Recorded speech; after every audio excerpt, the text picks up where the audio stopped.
Hello बच्चों, आज हम स्पर्श भाग 1 में एक काव्य है पद, जिसके कवि है रैदास। वो पद करेंगे। कवि रैदास ने इस काव्य में 2 पद लिखे हैं। तो पहले हम कवि के बारे में जानकारी हासिल करें। कवि रैदास का मूल नाम रविदास था। मध्ययुगीन साधकों में रैदास का विशिष्ट स्थान है। कबीर की तरह रैदास भी संत कोटि के कवियों में गिने जाते हैं। मूर्ति पूजा, तीर्थ यात्रा जैसे दिखावों में रैदास का जरा भी विश्वास न था। वह व्यक्ति की आंतरिक भावनाओं और आपसी भाईचारे को ही सच्चा धर्म मानते थे। यहाँ रैदास के 2 पद लिए गए। पहले पद प्रभु जी तुम चंदन हम पानी में कवि अपने आराध्य को याद करते हुए उनसे अपनी तुलना करता है। उसका प्रभु बाहर कहीं किसी मंदिर या मस्जिद में नहीं विराजता, वरन उसके अपने भीतर में सदा विद्यमान रहता है। दूसरे पद में भगवान की अपार उदारता, कृपा और उनके समदर्शी स्वभाव का वर्णन।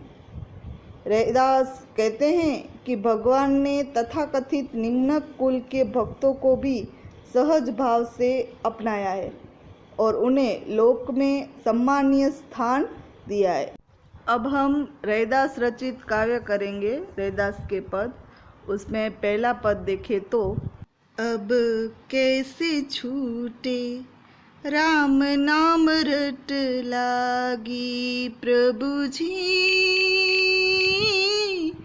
तुम चंदन हम पानी, झाकी अंग अंग पास समानी प्रभु जी, तुम गण बन हम मोरा, जैसे चितवन चंद चकोरा प्रभु जी, तुम दीपक हम भाती, झाकी ज्योति बर दिन राती प्रभु जी, तुम मोती हम धागा, जैसे सोनहि मिलत सुहागा प्रभु जी, तुम स्वामी हम दासा, ऐसी भक्ति करे रे दासा प्रभु जी, तुम चंदन हम पानी। कवि रैदास कहते कि हे प्रभु, हमारे मन में जो आपके नाम की रट लग गई है वह कैसे छूट सकती है। अब तो मैं तुम्हारा परम भक्त हो गया हूँ, तुम्हारा अनन्य प्रेमी हो गया हूँ। तुम में और मुझ में वही संबंध स्थापित हो चुका है जो चंदन और पानी में होता है। जैसे चंदन के संपर्क में रहने से पानी में उसकी सुगंध फैल जाती है, उसी प्रकार मेरे तन मन में तुम्हारे प्रेम की सुगंध व्याप्त हो गई है। मैं पानी हूँ और तुम चंदन हो। प्रभु जी, तुम आकाश में छाए काले बादलों के समान हो और मैं जंगल में नाचने वाला मोर हूँ।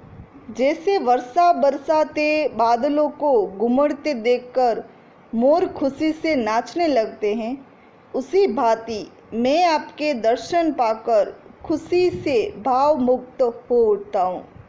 जैसे चकोर पक्षी सदा अपने प्रेम पात्र चंद्रमा की ओर ताकता रहता है, उसी भांति मैं भी सदा तुम्हारा प्रेम पाने के लिए तरसता रहता हूँ।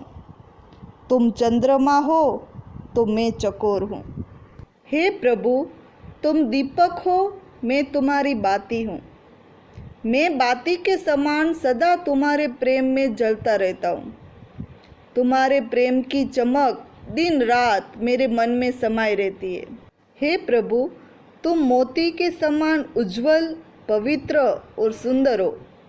मैं उसमें पिरोया हुआ धागा हूँ। मेरा तन मन तुम्हारी ही क्रांति से ओतप्रोत है। फिर रैदास जी कहते हैं कि तुम्हारा और मेरा मिलन सोने और सुहागे के मिलन के समान पवित्र है। जैसे सुहागे के संपर्क में आकर सोना और अधिक खरा हो जाता है, उसी भांति मैं तुम्हारे संपर्क में रहने से शुद्ध बुद्ध हो जाता हूँ। हे प्रभु जी, तुम मेरे स्वामी हो और मैं तुम्हारा दासा हूँ, सेवक हूँ। मैं रैदास तुम्हारे चरणों में इसी प्रकार की दास्य भक्ति अर्पित करता हूँ। इस प्रकार रैदास ने चंदन और पानी, घन और मोर, चंद्र और चकोर, दीपक और बाती, मोती और धागा, सोना और सुहागा, स्वामी और दासा, ऐसे कई सारे उदाहरण देकर कहना चाहते हैं कि मेरे और भगवान के बीच अनन्य संबंध है। अब दूसरा पद करे तो, ऐसी लाल तुझ बिन कनऊ करे, गरीब निवाजू गुसैया मेरा माथे छत्रु धरे, झाकी छोती जगत कऊ लागे, ताप पर तुझी ठरे, नीचहू ऊंच करे मेरा गोबिंदू काहू ते न डरे। नामदेव कबीरू तिलोचनु सदना सेनु तरे, कही रविदासु सुनहु रे, संतहु हरिजीव ते सभेक सरे। कवि रैदास भगवान से कहते, प्रभु तुम्हारे बिना कौन ऐसा कृपालु है जो भक्तों के लिए इतना बड़ा कार्य कर सके। तुम गरीबों पर तथा दीन दुखियों पर कृपा करने वाले हो। तुम ही ऐसे कृपालु स्वामी हो जिसने मुझ जैसे अछूत और नीच के माथे पर राजाओं जैसा छत्र रख दिया। कहने का मतलब ये है कि तुम ही ने मुझे राजाओं जैसा सम्मान प्रदान किया। मैं वह अभागा हूँ जिसको छूने मात्र से सारे संसार को दोष लगता है। तब भी हे स्वामी, तुमने मुझ पर असीम कृपा की, मुझ पर द्रवित हो गए। हे गोविंद, तुमने मुझ जैसे नीच प्राणी को इतना उच्च सम्मान प्रदान किया। सचमुच तुम्हें किसी का भी भय नहीं है। तुम्हारी ही कृपा से नामदेव जैसे छिपी, कबीर जैसे जुलाहे, त्रिलोचन जैसे सामान्य, सधना जैसे कसाई और सेन जैसे नाई संसार से तर गए। उन्हें ज्ञान प्राप्त हो गया। रविदास कहते हैं कि हे संतो सुनो, हरि जी सब कुछ करने में समर्थ है, वे कुछ भी कर सकते हैं। कवि रैदास अपने प्रभु को कृपालु कहा है। वो कहते हैं कि मेरे प्रभु तो गरीब पर कृपा दृष्टि रखते हैं, उनका हाथ सभी के माथे पर है। वो जितने भी निम्न लोग होते उसे ऊंचा दर्जा दिया है, वो किसी से डरते नहीं हैं। इसलिए उन्होंने रैदास जी ने कुछ कवियों के नाम यहाँ पर दिए हैं, जैसे कि नामदेव। नामदेव महाराष्ट्र के एक प्रसिद्ध संत। इन्होंने मराठी और हिंदी दोनों भाषाओं में रचना की है। ये निम्न जाति के थे। दूसरा उदाहरण दिया है कबीर का। कबीर जाति के जुलाहा थे। उसके बाद उन्होंने उदाहरण दिया है त्रिलोचन जी का, जो प्रसिद्ध वैष्णव आचार्य है, जो ज्ञानदेव और नामदेव के भी गुरु थे। फिर उन्होंने सधना जो एक कसाई था और सेन जो डाई का काम करते थे, उनका भी उदाहरण दिया है। उन्होंने कहा ये सभी निम्न जाति के थे और भगवान ने ऐसी कृपा की कि वो तर गए, यानी कि ऊंचा सम्मान प्राप्त किया। ये था हमारा दूसरा पद। अब रैदास के जो पद थे 1 और 2 वो ख़त्म हुए। अब हम क्वेश्चन आंसर करेंगे। क्वेश्चन नंबर 1 है, पहले पद में भगवान और भक्त की जिन जिन चीज़ों से तुलना की गई है उनका उल्लेख कीजिए।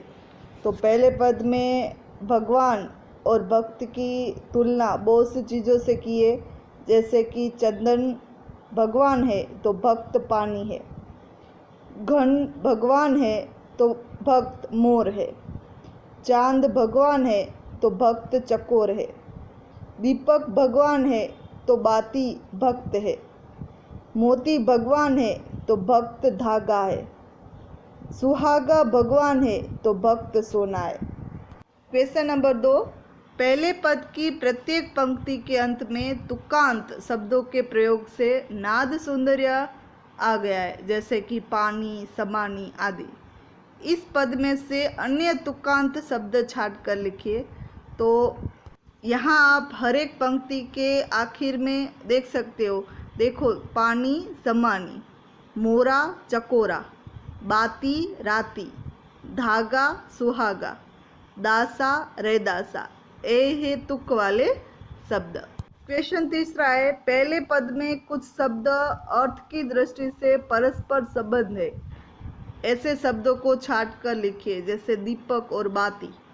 उन्होंने उदाहरण दिया है, तो हमें ऐसे शब्द ढूंढ के लिखने हैं। दूसरे शब्द है चंदन बास, घनबन मोर, चंद चकोर, मोती धागा, सोना सुहागा, स्वामी दास, ये है परस्पर संबंध रखते हुए शब्द। इसके बाद वाला प्रश्न है, दूसरे पद में कवि ने गरीब निवाजू किसे कहा है, स्पष्ट कीजिए। तो दूसरे पद में कवि ने अपने प्रभु को गरीब निवाजू कहा है। इसका अर्थ ये है कि प्रभु जो है वो दीन दुखियों पर दया करने वाले हैं। प्रभु ने रैदास जैसे अछूत माने जाने वाले प्राणी को संत की पदवी प्रदान की। रैदास जन जन के पूज्य बने, उन्हें महान संतों जैसा सम्मान मिला। रैदास की दृष्टि में यह उनके प्रभु की दीन दयालुता और अपार कृपा ही है। इसके बाद वाला प्रश्न, दूसरे पद की झाकी छोती जगत कहू लागे ता पर तू ही ढरे, इस पंक्ति का आशय स्पष्ट कीजिए। इसका आशय ये है कि रैदास अछूत माने जाते। झाकी छोती जग कहू लागे ता तू ही ठरे, वे जाति के चमार थे, इसलिए लोग उनके छूने में भी दोष मानते थे। फिर भी प्रभु उन पर द्रवित हो गए, उन्होंने उन्हें महान संत बना दिया। इसके बाद वाला प्रश्न, रैदास ने अपने स्वामी को किन किन नामों से पुकारा है। तो रैदास ने अपने स्वामी को लाल, गरीब निवाजू, गुसैया, गोबिंदू आदि नामों से पुकारा है। ये हुए हमारे इस काव्य यानी रैदास के पद के प्रश्न। अब ये काव्य पूरा होता है। धन्यवाद।